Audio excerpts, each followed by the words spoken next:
हमारे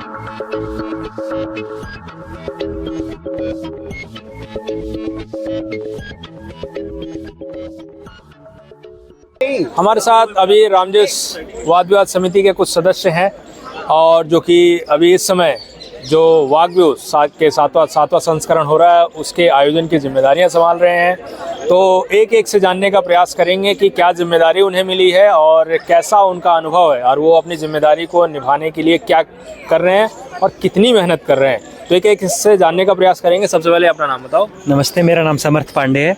तो आप अभी क्या कर रहे हैं अपनी इस डिबेटिंग सोसाइटी में? क्या जिम्मेदारी मिली है आपको वाग्विवाद में? आज के इवेंट की मेरी ये जिम्मेदारी थी कि जो अलग अलग रूम में डिबेटिंग चल रही है तो उसमें मेरी रनिंग की ड्यूटी थी और दूसरी ड्यूटी ये थी मेरी जो आप इनवाइटेड एज थे उनकी फूड की जिम्मेदारी थी कि वो सही से उनको खाना दिक्कत आई? नहीं, अभी तक तो कोई नहीं है। छोटी मोटी दिक्कत आ रही थी तो सीनियर से पूछ के वो सब सही हो जा रहा था। चलिए ठीक है। दूसरा है। नमस्कार, मेरा नाम संजीव है। हाँ, तो आप क्या जिम्मेदारी निभा रहे हैं? मेरी मुख्य जिम्मेदारी ग्राफिक की है। मैं ग्राफिक सुपरवाइजर हूँ।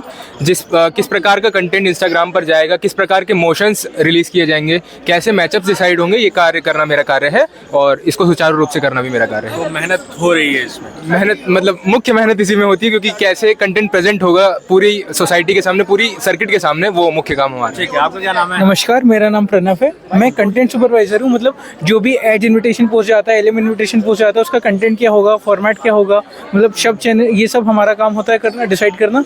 और मैं ये जानना चाहता हूँ कि ये समिति के अध्यक्ष या उपाध्यक्ष ने तय किया या फिर आपने अपनी रुचि के हिसाब से ये लिया?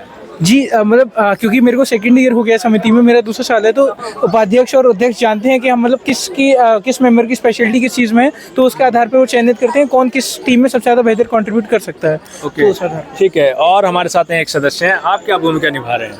मैं पहले तो ऑडिटोरियम हेड हूँ। मेरा कार्य है यह सुनिश्चित करना कि कोई भी अपना मोबाइल यूज़ नहीं कर रहा हो चैट जीपीटी और मेटा एआई में विषयों को खोजने के लिए, क्योंकि इससे जो है दूसरे प्रतिभागियों के साथ जो है जस्टिस नहीं होगा। और दूसरा है रनर का काम मैं कर रहा हूँ, जिससे कि यह सुनिश्चित करना मेरा कार्य है कि समय पर पूरा वाद विवाद समाप्त हो सके और कार्य सुचारू रूप से चल सके। और मेरा उद्देश्य एक ही है, मेरे सोसाइटी या मेरे समिति द्वारा जो यह कार्यक्रम का आयोजन हुआ है इसे सफल बनाया जाए। यह एक उत्सव की तरह सेलिब्रेट किया जा रहा है, तो इसको सबसे सफल बनाने का प्रयास है। चलिए ठीक है। तो इस समय आप जिस व्यक्ति को सुनना चाहेंगे और जिसके ऊपर बहुत बड़ी जिम्मेदारी है रामजस वाद विवाद समिति के इस कार्यक्रम को सफल बनाने की, अध्यक्ष सुमित हमारे साथ हैं, तो इनसे जानना चाहेंगे कि कितनी मेहनत करनी पड़ रही है इसको सफल बनाने के लिए? पहली बात तो ये पूरी, जैसे जब भी कोई इवेंट होता है सब ये बोल देते हैं कि सिर्फ काउंसिल इवेंट करा रही है या फिर एक अध्यक्ष इवेंट कराता है, फिर काउंसिल उसमें होती है। बट हमें समझने की आवश्यकता है कि कोई भी इवेंट बिना पूरी समिति के या बिना आमंत्रित अधिनिर्णायक के या फिर बिना टीमों के पूरे नहीं हो पाता। पिछले जो कुछ 10 दिन से पूरी समिति के सभी जितने भी 80 से 100 लोग हैं, सब ने जो जी तोड़ मेहनत की है उसका ये परिणाम है कि आज इवेंट हो रहा है। अगर मुझसे कोई भी एक भी कम काम करता तो अपने आप में इवेंट सक्सेसफुल नहीं हो पाता कभी भी। जैसे अगर आमंत्रित अधिनिर्णायक नहीं आते तो इवेंट सक्सेसफुल नहीं हो पाता, अगर टीम ही नहीं आएंगी तो इवेंट नहीं हो पाएगा।